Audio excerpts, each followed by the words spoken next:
오늘 마가복음 14장 3절에서 9절 말씀으로 주님을 더 사랑하는 방법에 대해서 우리가 함께 말씀을 나누도록 하겠습니다.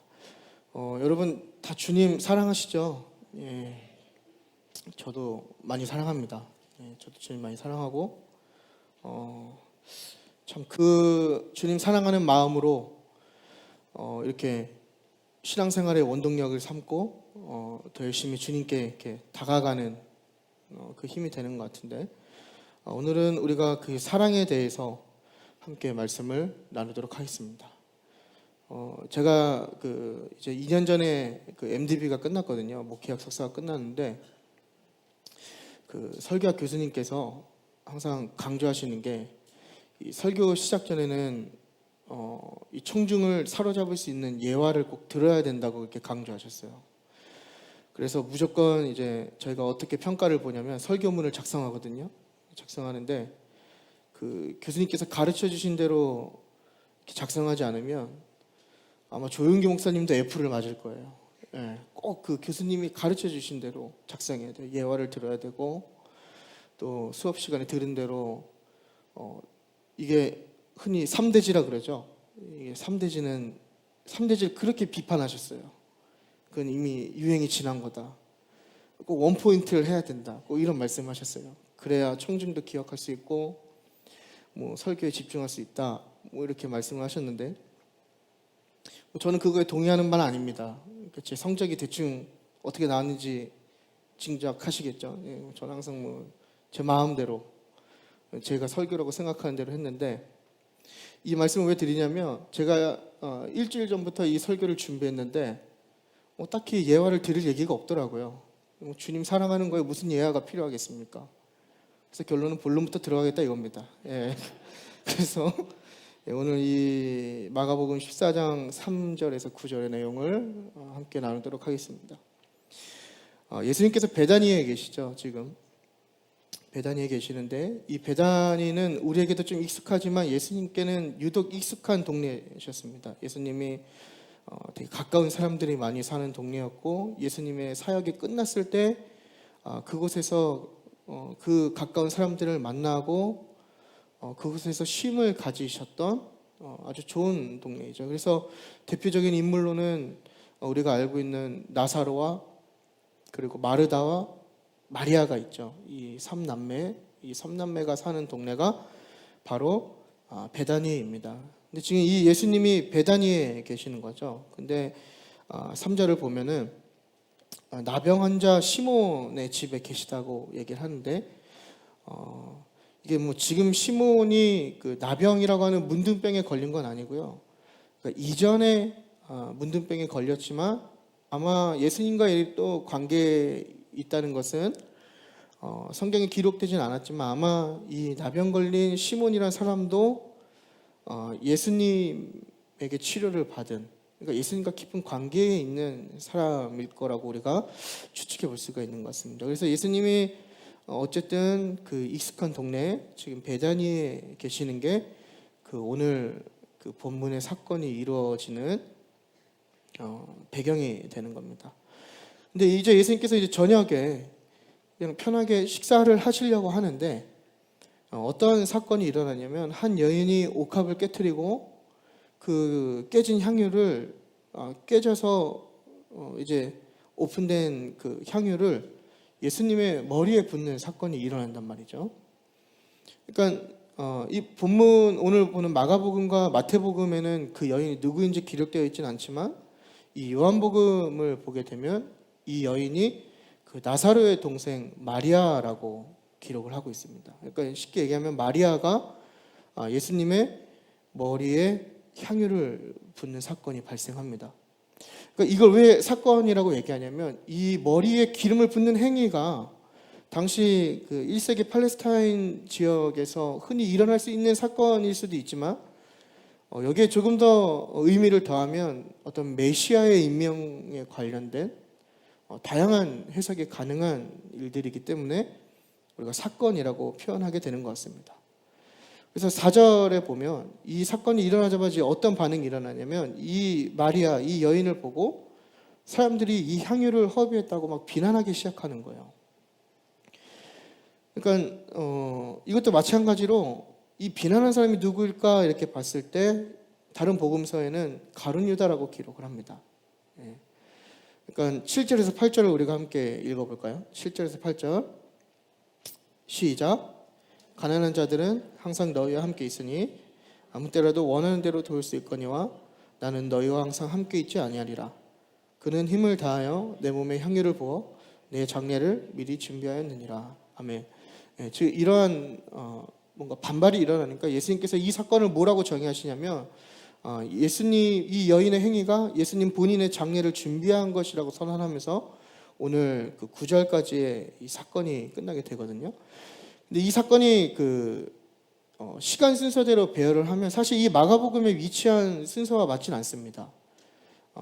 사실 시간 순서대로 하면 예루살렘에 입성하기 이전의 사건이거든요. 근데 지금 이 머리에 기름을 붓는 사건은 최후의 만찬의 바로 앞에 있는 사건입니다. 그러니까 우리는 이러한 배열을 통해서 왜 마가복음의 저자인 마가가 이 사건을 시간 순서대로 배열하지 않고 여기에 위치시켰는가에 대한 좀 우리가 그것을 알고 갈 필요가 있는데요. 이 앞전의 사건을 보면 1절부터죠. 14장 1절부터 보면 대제사장들과 서기관들이 예수님을 죽이려고 계획을 세웁니다.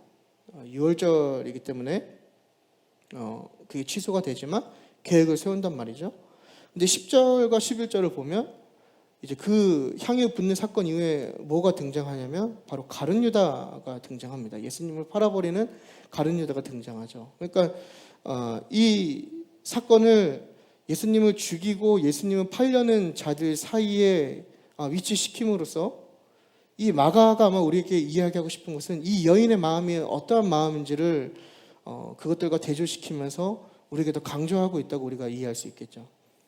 그러니까 예수님을 사랑하는 여인의 행위와 반대로 예수님을 죽이려고 하는 그 그룹의 행위가 극명하게 더 극적으로 대조가 되도록 이 사건을 거기에 위치시켰다라는 겁니다. 그러니까 이 마가의 의도는 무엇이냐면 이 마리아가 이 향유를 부은 여인이 이 얼마나 대단한 행동을 한 것인가를 우리에게 지금 보여주고 있다라는 거죠. 그러니까 우리가 이 오늘 본문을 이 말씀을 읽어 나갈 때 이러한 관점으로 우리가 함께 말씀을 나누면 좀 이해하기 쉬우실 것 같습니다. 그래서 우리는 예수님을 사랑하는 이 마리아라는 여인의 행위를 통해서 우리가 주님을 어떻게 더 사랑할 수 있을까에 대해서 오늘 한 가지 알아보기 원하는데 그것은 바로 주님을 더 사랑하기 위해서 우리는 향유의 가치보다 옥합을 깨는 것에 집중해야 한다는 겁니다. 그러니까 향유의 가치보다 옥합을 깨는 것에 집중해야 한다라는 것이죠. 그러니까 우리가 이것을 본문을 해석할 때 정말 작은 어떻게 보면 말장난일 수도 있고 약간 뉘앙스의 차이가 있지 않습니까? 뭐 향유의 가치와 옥합을 깨는 게 뭐가 다를까라고 우리가 이해할 수 있지만 이 작은 뉘앙스가 우리의 신앙생활에 미치는 결과와 영향은 엄청나게 대단한 것을 우리가 이제 그걸 함께 나눌 겁니다. 그래서 우리가 흔히 이 향유 사건의 본문을 해석할 때 집중하는 그 부분이 어디냐면 바로 이 향유의 가치거든요. 그러니까 이 여인의 행위보다 이 향유가 얼마짜리인지를 대부분 많이 강조합니다. 그래서 5절을 보면요. 5절에 뭐라 되어 있냐면 이 향유를 300데나리온이라고 이렇게 평가를 하죠. 그 이상으로 팔 수 있는 금액이라고 얘기를 하는데 이 금액이 상당히 큰 금액입니다. 그래서 당시 하루 노동자의 그 일당이 1데나리온이라고 이렇게 하는데요. 이 얘기는 뭐냐면은 이 사람이 1년 동안 자기가 번 돈을 한 번도 쓰지 않는 연봉의 가치를 갖고 있는 거고 조금 더 우리가 이 화폐의 가치를 비교할 수 있는 말씀은 뭐냐면 오병이어 사건 때 거기 있는 5천 명, 그 어린아이까지 합산하면 한 2만 명에서 3만 명 되는 인원들에게 한 끼 식사를 대접하는 데 들어가는 돈이 200데나리온이라고 이렇게 이야기를 해요. 그러니까 그 많은 인원을 먹일 수 있는 돈이 200데나리온밖에 되지 않는데 이 향유가 300데나리온이라고 얘기하는 것은 이게 오늘날로 봤을 때도 엄청 큰 금액임을 우리가 알 수 있죠. 그래서 모든 포커스가 다 이 금액에 집중합니다.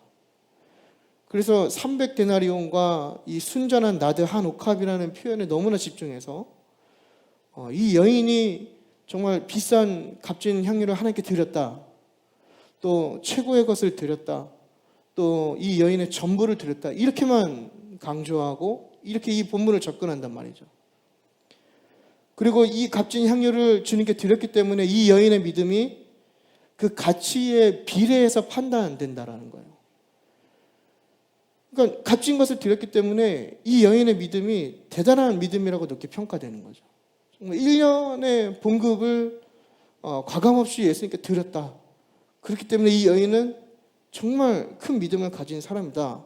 이렇게 평가되는 거죠. 그러니까 만약에 이 향유가 300데나리온이 아니라 아마 1000데나리온이라 그랬으면 아마 이 여인은 엄청난 칭송을 받았을 겁니다. 다 우리가 그렇게 생각하지 않겠어요?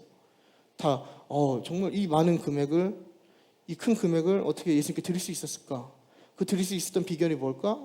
다 믿음이 크기 때문이다. 이렇게 귀결시키지 않습니까? 그러니까 결국 이 향유의 가치라는 것은 이게 보여지는 거고 상대적인 것들이죠. 그래서 어떤 행위들이나 눈에 보여지는 것들을 사람들이 쉽게 판단하고 그 가치를 매길 수 있는 것들이 바로 이 향유의 가치라는 겁니다.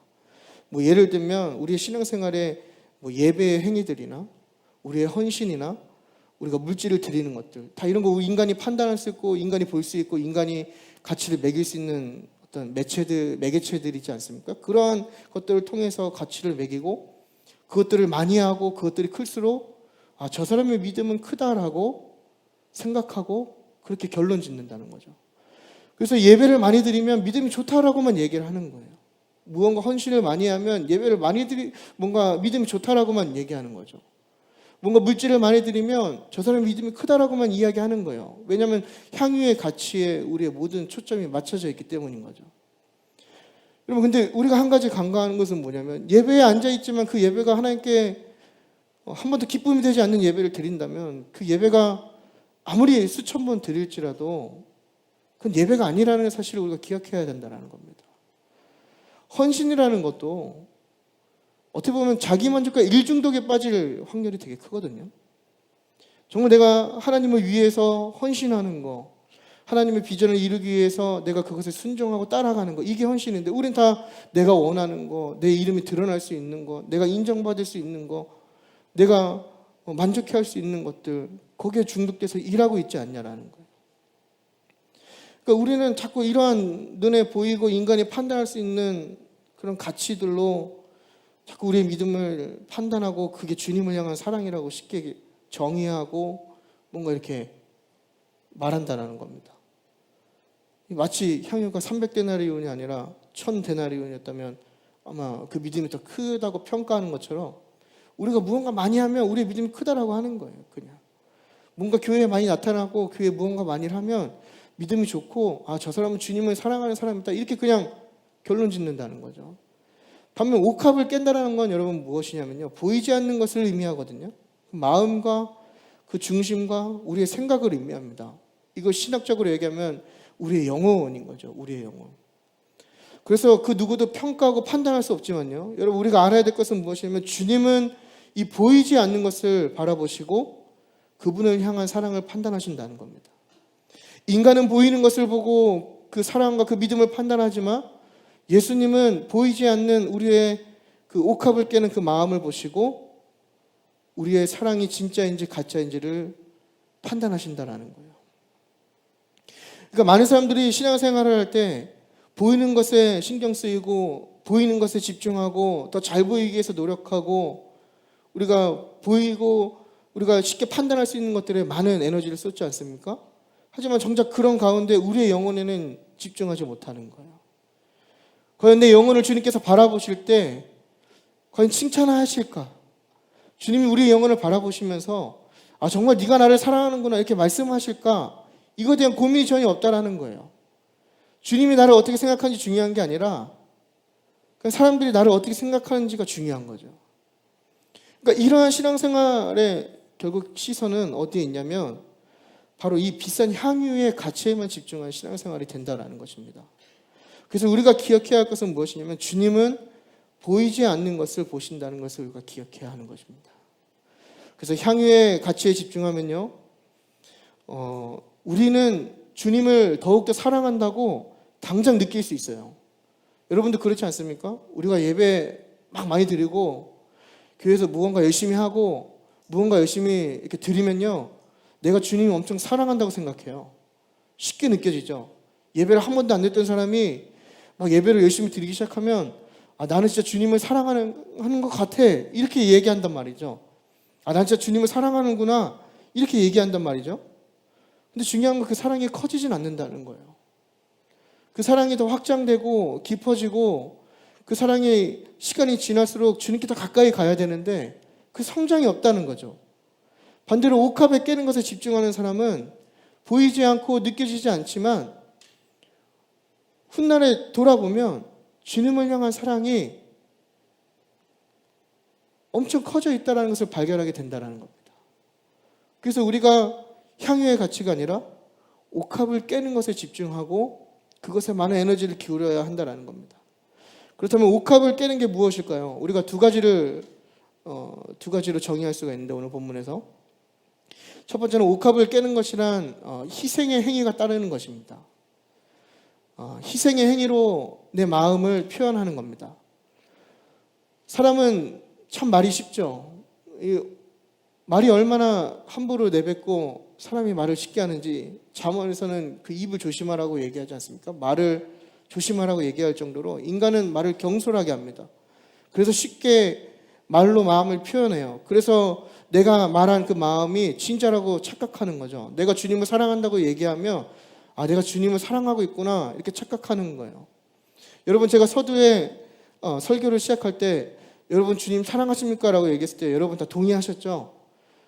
근데 우리가 이렇게 말하는 게 자세히 들여다보면 진짜 사랑하지 않을 수 있는 확률이 있다는 거예요.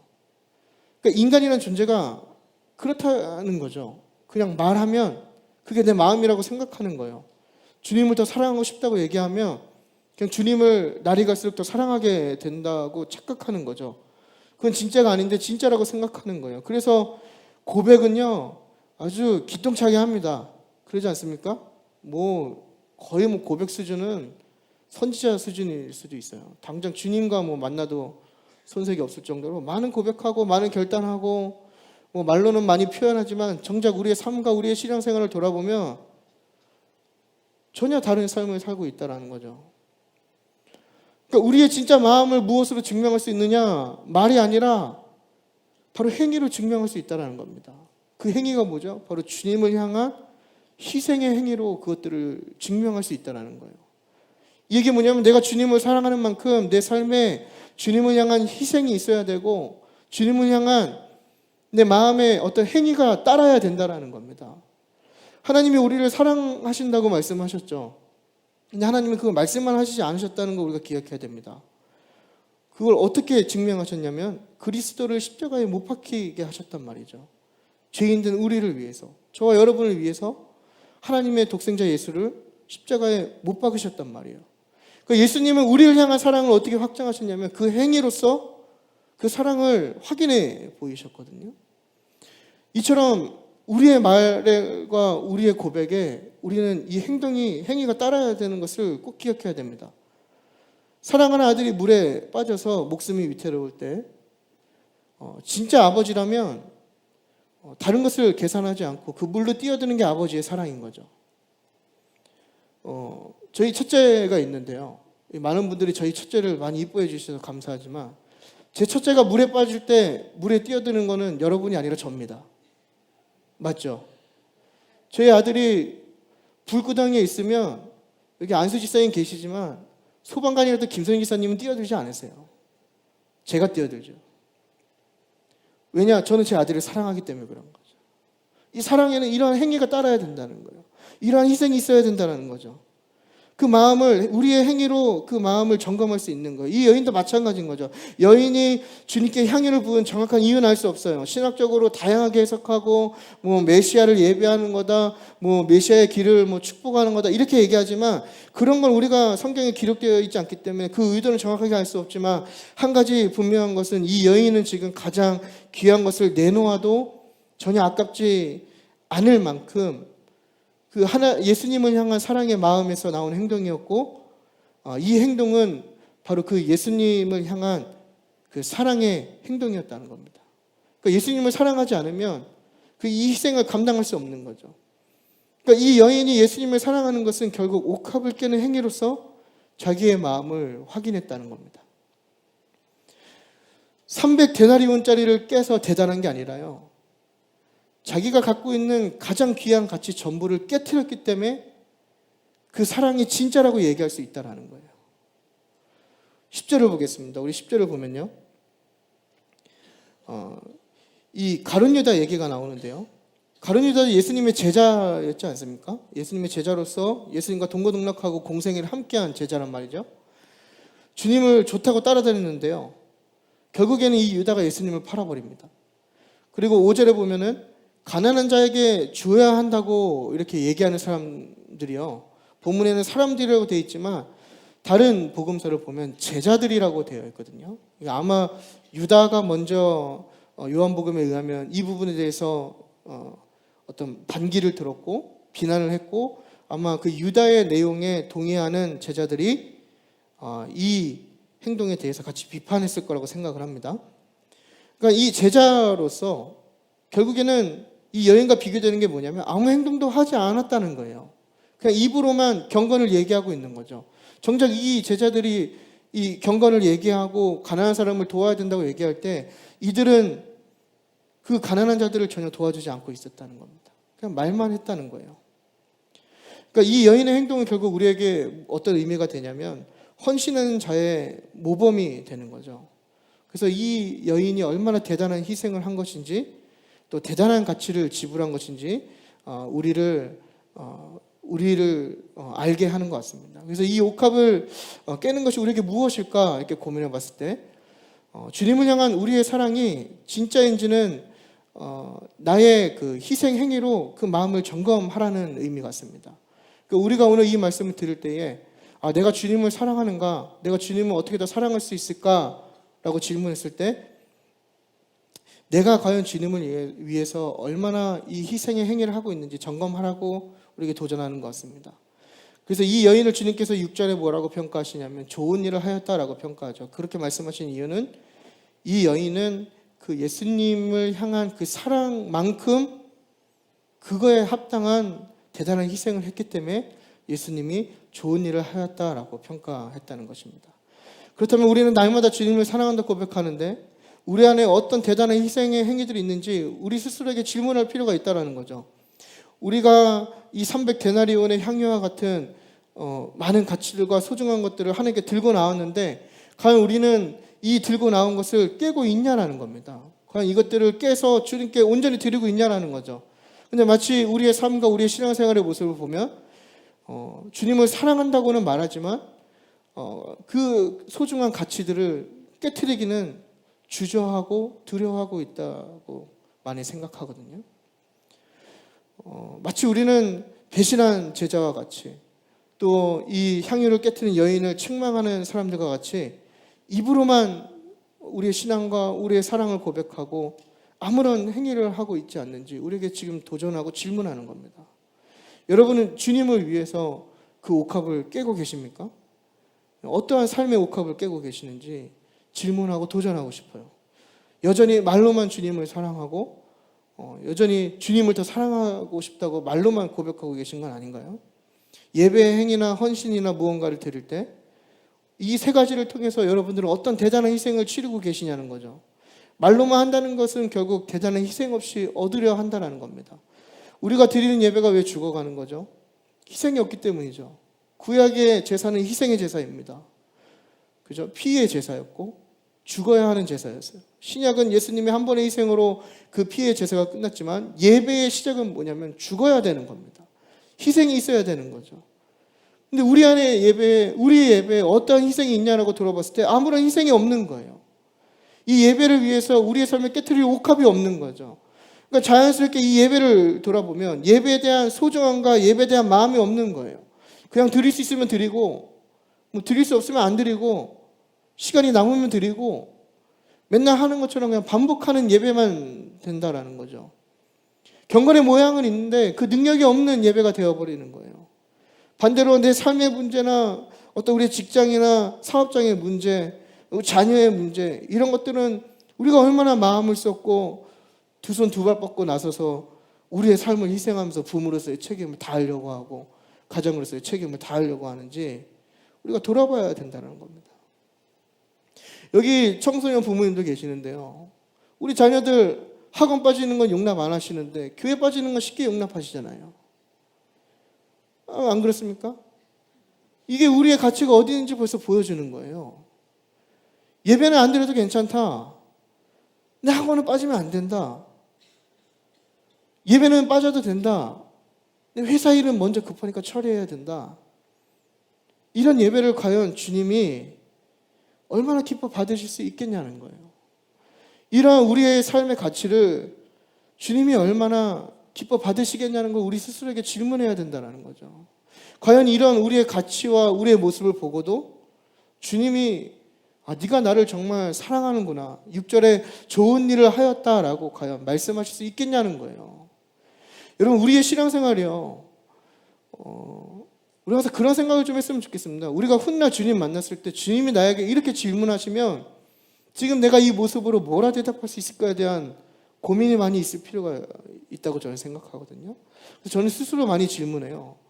제 사역이나 제 삶을 돌아보면서 내가 주님을 만났을 때 주님이 너 뭐하고 왔냐라고 물어봤을 때 내가 뭐라고 주님께 과연 변명할 수 있을까라고 얘기하면 아무런 할 말이 없습니다. 우리를 향하신 하나님의 사랑과 예수님의 그 희생을 주님이 우리에게 그걸 말씀하실 텐데 우리는 그거에 맞는 어떤 사랑의 행위와 어떤 희생의 행위가 있냐라고 질문했을 때 아무런 대답을 할 수가 없다라는 거죠. 헌신도 마찬가지 않습니까? 뭐 헌신도 매번 뭐 마치 그냥 자연스럽게 당연히 해야 하는 것처럼 반복되고 그냥 익숙해지고 헌신이 전혀 깊어지고 넓어지지 않는 이유가 뭐예요? 다 희생할 마음이 없기 때문인 거죠. 그냥 주저하고 적절하게 흉내만 내고 뭔가 사람들이 인정받고 앞에 서면 내가 이 많은 일을 한다 공로주의에 빠져서 이 정도면 됐지, 이 정도면 내가 많이 했지. 제가 많은 사람들 평신도 분들을 만났을 때 대화할 때 제가 귀를 닫는 순간이 있는데요. 그게 언제냐면 딱 첫 마디가 그런 분들이 계십니다. 내가 교회를 위해서 딱 이 말이 나오면 저는 귀를 닫아요. 다 그런 얘기만 합니다. 내가 교회를 위해서 이것도 했고 내가 이것도 드렸고 내가 교회를 위해서 이만큼 했고 내가 교회를 위해서 이렇게 다 교회를 위해서 정작 돌아보면 그 헌신은 반복되지만 그 안에 희생이 없는 거예요. 그냥 여력을 남겨두고 여지를 남겨두고 되면 되겠지, 되는 대로. 우리가 왜 헌신에 목매죠? 헌신이 귀한 가치인 건 알고 있잖아요. 다 그렇게 배우셨잖아요. 헌신하면 복 받는다. 그렇기 때문에 뭔가 헌신을 해야 될 것 같고 뭔가 하나 해야 되는데 온전히 헌신하고 희생하기는 좀 그렇고 적절한 거 그냥 하나 찾아서 희생하면서 주님 제가 이만큼 헌신하고 있습니다. 그 공로주의 하나님 앞에 앞세우고 다 그 향유, 그게 마치 그 값어치 있는 향유처럼 들고 주님 앞에 나오지만 다 그걸 들고 나올 뿐이지 그걸 주님 앞에 깨트려서 온전히 부어드리지 못하는 거잖아요. 이게 우리의 모습이라는 거죠. 이렇게 우리의 모습인데 과연 이러한 모습이 하나님을 사랑한다라고 우리가 이야기할 수 있겠냐라는 거예요. 말은 쉽죠. 항상 말은 하나님 사랑하는 거 쉬운데 과연 우리의 이런 희생의 행위가 그 사랑만큼 잘 이루어지고 있는지를 점검할 필요가 있다는 겁니다. 그래서 우리는 스스로에게 계속해서 이 점검을 반복해야 됩니다. 그리고 주님을 향해서 계속 이 마음을 수정해야 하고요. 우리는 말로만 하는 고백은 우리의 사랑을 키울 수 없다는 것을 꼭 기억하셔야 됩니다. 그러니까 여러분 빈수레가 요란하다고 그러잖아요. 예. 빈수레가 되지 마시고 레간자가 되십시오. 레간자. 여러분 영건이는 왜 고개를 끄덕이는지 모르겠는데 그 레간자 아시죠? 우리 저보다 이게 연배가 있으신 분들은 쉿 레간자. 그죠? 그 슬로건이 뭐죠? 조용하게 세게 가는 차잖아요. 그죠? 조용하게 하나님께 집중하면서 보이지 않지만 내 사랑을 하나님께 다 쏟아붓는 거죠. 그래서 우리가 날마다 우리의 방향을 수정하고 주님께 돌리고 또 주님께 고백하는 만큼 내 삶을 쳐서 순종하고 희생하고 주님께 드릴 때 우리의 신앙생활이 시간이 지날수록 주님을 향한 그 사랑이 더 커질 줄 믿습니다. 두 번째는 우리가 옥합을 깬다라는 게 어떤 의미일까? 가장 존귀한 일이 무엇인지 알고 선택하는 것입니다. 그게 옥합을 깬다라고 저는 표현하고 싶거든요. 이 여인이 옥합을 깨고 향유를 붓는 순간 4절을 보시면요. 사람들이 화를 내고 버럭합니다. 이 여인의 그 희생의 행위 정말 고결하고 하나님을 향한 그 사랑의 표현을 보고 오히려 막 화를 내면서 이 향유를 팔아서 가난한 자들을 네가 도와주는 게 합당하지 않느냐, 왜 낭비를 했느냐 비난한다는 거죠. 사람들은 율법의 기준에 맞춰서 이 여인의 행위를 허비했다고 판단한 거예요. 맞는 말입니다, 사실 여러분. 한 사람이 1년치 월급을 팔아서 가난한 사람에게 돕는다면 많은 사람들을 도울 수가 있었겠죠. 근데 그것을 가난한 사람에게 도운 게 아니라 주님께 부었다는 겁니다. 허비했다고 생각할 수도 있어요. 하지만 7절과 8절의 말씀을 통해서 7절의 예수님의 말씀을 통해서 그것은 낭비가 아니라는 답이 내려지게 되는 거죠.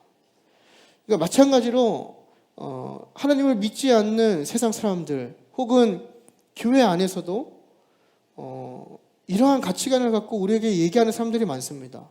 옥합을 깨는 거, 희생의 행위를 하는 거, 이게 어리석고 낭비하는 일이라고 우리에게 얘기하는 사람들이 많이 있다는 거예요.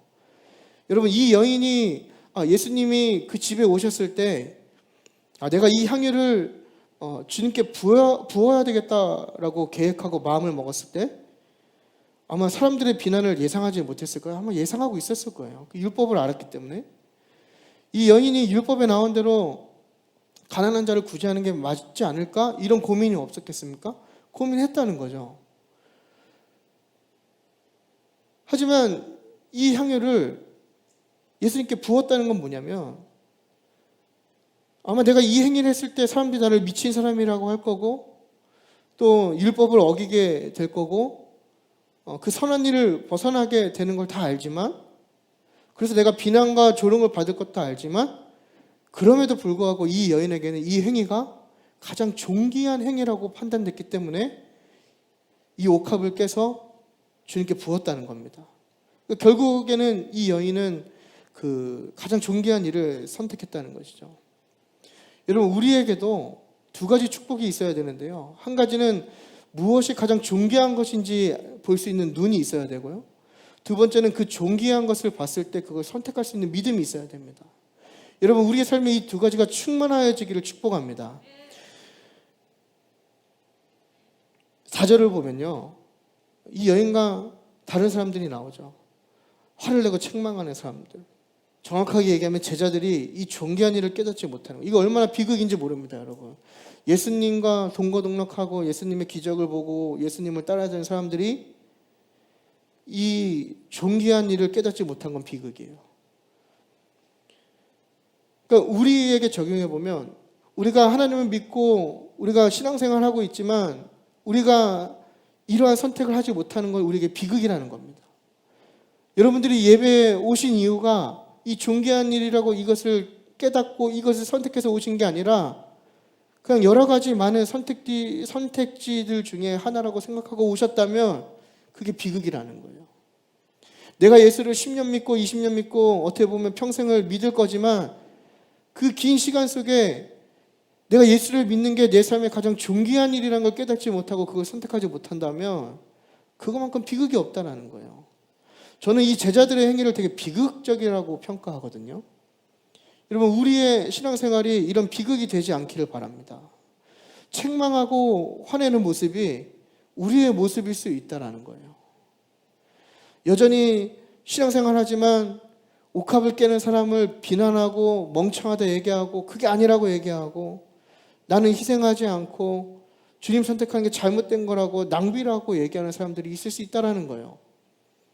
그게 예수를 모르는 사람들이 그렇다면 뭐 그렇게 이해할 수 있는 부분이지만 이 믿는 자들 가운데, 신자들 가운데 이러한 삶의 태도와 이러한 이야기를 한다면 정말 비극 아닙니까, 여러분? 이 존귀한 일을 선택하는 것에 참여하지 못하고 주님을 믿는 게 우리의 삶의 하나의 옵션으로 여기면서 살아가고 있지 않은지 우리가 냉철하게 우리 자신을 돌아봐야 되는 거예요. 이 관점으로 우리의 모든 신앙생활을 점검해야 되는 거예요. 내가 예배하는 거, 헌신하는 거, 하나님께 드리는 거, 왜 하는지가 중요한 거죠. 왜? 성경이 얘기하는 건 뭡니까? 그것이 바로 가장 존귀한 일이기 때문에 한다라는 거예요. 그러니까 여러분 스스로가 여러분들이 하시는 그 많은 행위들을 존귀한 선택이라고 여기지 않으신다면 여러분 심각하게 우리의 신앙생활을 좀 점검해 볼 필요가 있는 겁니다. 이게 사실 이 신앙생활이라는 게 뭐 그냥 세상의 기준으로 보면 그렇게 효율적인 건 아니죠, 사실. 그러지 않습니까? 뭐 저만 그렇게 생각할 수도 있는데 좀 그렇게 생각을 해요. 뭐 이게 사실 우리의 신앙이란 게 계몽주의를 지나면서 이게 신앙이라는 게 하나님을 믿는 게 온 세상에 있다가 이게 우리의 내면으로 들어가게 된 거잖아요. 그냥 선택적인 요소로 바뀌었다는 거죠. 근데 이 내면적이고 선택적인 이 신앙을 예수를 믿는 사람들은 어떻게 하냐면 생명을 걸고 믿는단 말이죠. 그러니까 그 생명을 걸고 믿을 때 그냥 믿는 게 아니라 또 희생까지 한단 말이에요. 뭔가 옥합을 깨면서. 그러니까 사람들이 볼 때는 이것만큼 어리석고 멍청한 일이 없는 거는 맞는 것 같아요. 그러면서 우리에게 역으로 제안하는 게 뭐죠? 더 다양하고 더 많은 가치들을 제안하는 거죠. 그래서 꼭 주님이 아니어도 돼. 꼭 뭐 하나님이 아니어도 돼. 꼭 교회가 아니어도 돼. 이렇게 얘기하는 거예요. 그리고 많은 가치들이 우리의 삶을 윤택하게 만드는 것처럼 우리에게 설명하고 얘기하잖아요. 그래서 대표적인 범주가 뭐예요, 여러분? 세 가지. 돈, 명예, 권력이잖아요. 돈, 명예, 권력. 이것들을 소유하면 우리의 삶이 더 좋아질 수 있고 나아질 수 있고 다 이거 얻으려고 여러분 자녀도 공부 열심히 시키고 여러분들 쉬지 않고 일하시는 거 아닙니까? 다 이것들이 우리의 삶의 전부가 되는 거예요. 그러니까 세상은 자꾸 이런 유혹을 우리에게 주는 거죠. 마치 이런 것들을 소유하고 이런 가치들을 우리의 삶의 핵심으로 잡는다면 이것들이 내 삶을 더 윤택하게 만들어 줄 수 있겠구나. 이것들이 내 삶을 안전하게 할 수 있겠구나. 이러한 유혹을 한단 말이죠. 그래서 그것들을 선택하는 게 가장 잘하는 거라고 우리에게 계속해서 얘기하는 거예요. 그러니까 예수를 모르는 자들이나 예수를 믿는 자들이나 다 이것에 속아서 가장 존귀한 일을 알고 선택하는 게 아니라 여러 가지 혼란 가운데에서 다양한 가치들을 우리가 품고 살아가려고 하기 때문에 주님을 향한 사랑이 더욱더 커질 수 없다라는 거죠. 반대로 신앙생활은요, 그냥 듣기만 해도 벌써 답답합니다. 희생해야 되고 포기해야 되고 뭐 이것도 하면 안 되고, 그죠? 뭔가 손해보는 것 같아요. 세상의 관점으로 보면 다 낭비하는 것 같고 우리의 삶이 허비되는 것 같고. 그럼에도 우리가 해야 할 것은 뭐냐면 이 다양한 가치 중에서 가장 존귀한 선택이 바로 예수 그리스도라는 것을 우리가 깨달아야 한다는 겁니다. 그러니까 예수 그리스도를 사랑하는 것이 우리의 삶의 가장 존귀한 일이고 그리스도인은 그것을 선택하는 게 어떻게 보면 당연하고 그렇게 사는 것이 사실은 그리스도인이라고 얘기해야 되는 거예요. 여러분, 그리스도인이라고 하는 그 안디옥에서 붙여진 그 별명의 사람들을 보면요, 바로 이러한 삶을 살았다는 겁니다. 이들에게는 다른 가치가 중요한 게 아니라 오직 예수 그리스도만이 가장 존귀한 선택이었다는 겁니다. 그러니까 우리가 하나님을 향한 사랑이 더욱더 커지고 우리가 하나님 앞에 더 바로 서는 방법은 뭐냐면 바로 이 존귀한 선택을 우리가 삶으로 할 때 우리가 바로 세워질 수 있음을 다시 한 번 더 깨닫길 바랍니다. 여러분, 여러분의 모습은 어떻습니까? 저의 모습은 어떨까요? 여전히 그리스도인으로 살아가지만 이 존귀함을 깨닫지 못하고 있는 비극에 놓여져 있지 않습니까? 여전히 주님을 다양한 가치 속의 하나로 생각하는 것은 아닌지 우리가 냉철하게 우리 스스로를 돌아볼 필요가 있는 것 같습니다. 우리가 주님을 더 사랑하는 것은요, 결국 주님을 선택하는 것을 존귀한 일로 여기고 그 선택에 맞는 희생의 행위로 그 우리의 마음을 정하고 주님께 나아갈 때 그것이 주님을 더욱더 사랑하게 될 수 있는 원동력이 된다는 것을 우리에게 말해주고 있는 것 같습니다. 여러분, 결론입니다. 우리가 주님을 더 사랑하기 위해서 우리는 자꾸 무언가를 더 많이 해야 하고 무언가를 많이 드리는 게 정답이라고 생각을 많이 하는데요. 그것은 우리의 신앙의 관점이 마치 이 300데나리온의 가치에만 집중하고 있는 것이라고 저는 생각합니다. 그런 것들은 다 상대적인 기준에 의한 것이죠. 그리고 상대적이기 때문에 그 안에 부족함이 있습니다. 결핍이 있는 거죠. 여러분, 주님이 우리에게 원하시는 게 뭘까요? 과연 주님이 그런 가치로서 우리의 사랑을 판단하신다면 우리가 하나님을 향한, 주님을 향한 그 사랑을 어떻게 만족시킬 수 있을까요? 우리에겐 늘 결핍이 있고 우리가 갖고 있는 값어치 있는 가치라고 여기는 것들은 다른 누군가 비교할 때는 한없이 초라할 수도 있는 것들이지 않습니까? 결국 주님이 원하시는 것은 우리의 중심, 우리의 마음, 삶을 통해서 깨트리는 그 옥합을 원하신다라는 거죠. 그 얘기가 뭐죠? 결국엔 우리의 전부를 드리기 원한다는 겁니다. 여러분, 성경에서 이 영혼이라는 것은요, 전부를 의미합니다. 그러니까 우리가 마음을 하나님께 드렸다라고 고백하는 것은 우리의 전부를 드렸다라고 고백할 수 있는 거예요. 주님이 마음을 받으신다라고 얘기하는 것은 우리의 전부를 받기 원하신다라고 우리에게 요구하시는 겁니다. 주님이 우리를 잘했다라고 평가하시는 것은 우리가 우리의 마음을 주님께 온전히 다 드렸을 때 그것을 잘했다고 평가하시는 거예요. 네가 나를 사랑하는구나라고 말씀하실 때는 우리가 우리의 마음을 온전히 주님께 드렸을 때 주님이 그것을 사랑으로 인정하신다는 겁니다. 여러분, 우리는 과연 온전히 우리의 마음을 하나님께 드리고 있습니까? 과연 저와 여러분은 우리의 삶을 통해서, 우리의 선택을 통해서 우리를 비추어 봤을 때 과연 전부를 하나님께 드리고 있냐 말입니다. 이 여인은 그 전부를 하나님께 드렸다는 겁니다.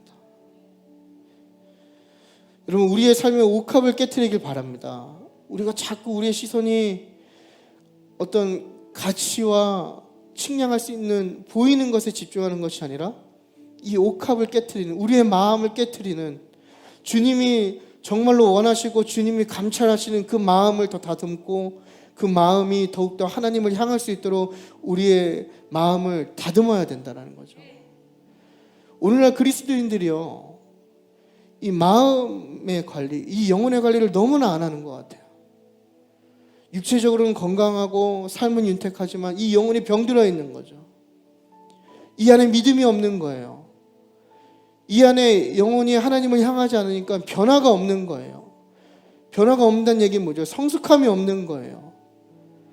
제가 얼마 전에 SNS를 봤는데요, 이 코로나 가운데에서도 차양 집회를 하는데 그 오살리 기도원에 사람들이 꽉 찰 만큼 사람들이 모여서 하나님 경배하고 하나님 예배하고 하나님 찬양하는데, 그 모습을 보면서 저는 뭐가 떠올랐냐면, 이렇게 많은 젊은이들이 있고 이렇게 많은 그리스도인들이 있음에도 왜 하나님의 나라가 이 땅 가운데 세워지지 않고 왜 변화되지 않는가에 대한 질문이 들더라고요. 그 가사들을 보면 다 하나님 사랑한다는 가사예요. 다 주님께 경배한다는 가사고 다 주님께 삶을 드리겠다고 결단하는 찬양들인데 왜 변화가 없냐라는 거예요. 우리의 마음을 온전히 주님께 드리지 못하기 때문이라는 거죠. 말로는 주님을 사랑한다고 그러고 이 말의 고백은 정말 멋진 형용할 수 없는 표현들로 주님께 올려드리지만 정작 우리의 마음과 우리 중심은 주님께 전혀 드려지지 못하고 있는 현실이 바로 오늘 저와 여러분이 가져가야 할 질문이고 우리가 짊어져야 할 어떤 무게가 아닌가 이렇게 나눌 수 있는 것 같습니다.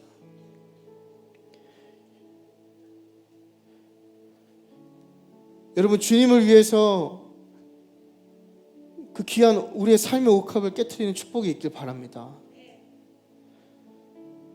우리가 이제 또 이 예배당 문을 나서면 우리의 삶으로 또 나아가겠죠. 또 어떤 분들은 이제 사역의 헌신의 자리로 갈 텐데 과연 그 자리에서도 우리가 과연 하나님께 이 옥합을 깨트리고 있는지 과연 이 마음을 다 드리고 있는지 우리 스스로에게 질문하는 시간이 되길 바랍니다. 하나님이 우리를 사랑하십니다. 믿으십니까 여러분? 네. 갑자기 이 사랑이란 얘기를 하고 막 물으니까 이제 점점 막 아멘 소리가 작아지시는 것 같아요. 좀 막 행위를 강조하고 막 책임져야 된다 그러니까 약간 부담되시는 것 같지만 여러분 하나님의 사랑은요 우리의 책임과 우리의 상태와 상관없이 일방적인 사랑입니다. 변하지 않는 사랑. 근데 저는요 여러분들에게 권면하고 싶은 건 뭐냐면 내가 주님을 어떻게 사랑할 수 있는지를 우리가 고민해 보자는 거예요. 저는 가끔 이렇게 사역을 하고 또 학업을 지금 병행하고 있는데요. 제가 언젠가 설교 때도 말씀드렸는지 모르겠는데 제가 신학 석사를 하고 있는데요. 성경을 연구하고 성경을 공부하는데 학기가 너무 바쁘다 보니까 성경을 읽지 못하는 아이러니한 상황이 발생하더라고요.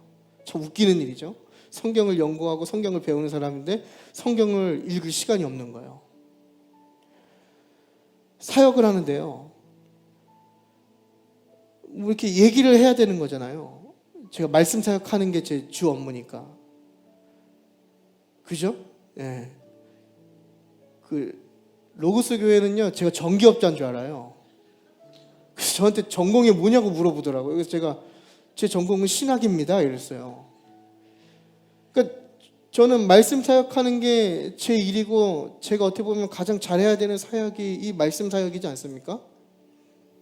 근데 가끔 이렇게 너무 메마르고요. 너무 바쁘다 보면요. 아무런 생각이 떠오르지 않는 거예요. 예. 다 하기 싫고 뭔가 되지 않고 그럴 때 저는 뭘 생각하냐면 여러분 내가 주님을 얼마나 사랑하는지를 상기시킵니다. 내 마음이 주님을 이렇게 사랑했구나 이걸 다시 한번 떠올리거든요. 내가 주님을 얼마나 사랑하는지 내 스스로가 그걸 다시 깨닫는 순간 제 안에 엄청난 회복이 일어나더라고요. 제가 이 말씀을 왜 드리냐면요, 여러분 주님은 변함없이 우리를 사랑하시지만요 우리는 가끔 그걸 잊을 때도 있고요, 또 나도 주님을 사랑한다고 이 신앙의 길에 접어들었지만 가끔 내가 주님을 얼마나 사랑하는지 잊을 때가 많이 있다는 거죠. 그래서 영적인 침체가 오고 말씀도 읽을 수 없고 기도도 할 수 없고 헌신도 따분해지고 다 포기하고 싶어질 때 우리가 기억해야 할 것은 뭐냐면 내가 주님을 정말 사랑하고 있구나, 이걸 우리 스스로에게 깨닫게 해야 된다는 겁니다. 그리고 그걸 깨달을 때 다시 한 번 더 힘을 내서 내가 주님을 어떻게 하면 더 사랑할 수 있을까, 나의 벗어났던 내 마음이 다시 주님께로 향할 때 내가 주님을 더 사랑할 수 있었지, 이러한 깨달음이 저와 여러분에게 있기를 축복합니다. 그래서 여러분 또 한 주를 살아가실 때 꼭 이러한 어떤 우리의 마음의 확인이 있으셨으면 좋겠어요. 특히나 일부에 우리 헌신자분들 많이 오시는데요, 우리에게 필요한 메시지인 것 같습니다. 내가 이 일을 왜 하는가? 주님을 사랑하기 때문이지. 이 일이 300데나리온의 가치가 있어서 하는 게 아니라 이 헌신이 내 옥합을 깨는 행위이지.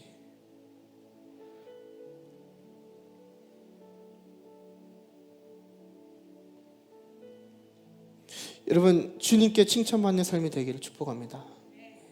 주님 더욱더 사랑하셨으면 좋겠고요. 또 그 사랑을 힘입어서 주님과 더욱더 가까워지는 저와 여러분의 삶이 되기를 기도하겠습니다.